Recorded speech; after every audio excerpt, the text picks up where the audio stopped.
2018 pala, teka, nagkabaligtad to. 2017, 12.4 billion at noong 2018, 12.21 billion.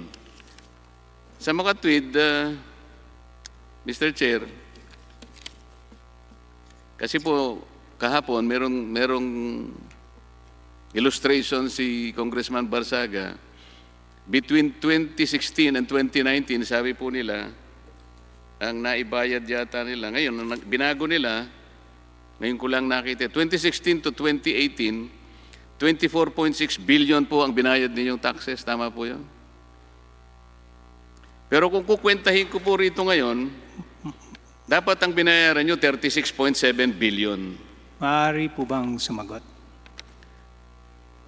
Bibigyan ko po kayo ng pagkakataong sumagot. Ipaliwanag ko lamang po na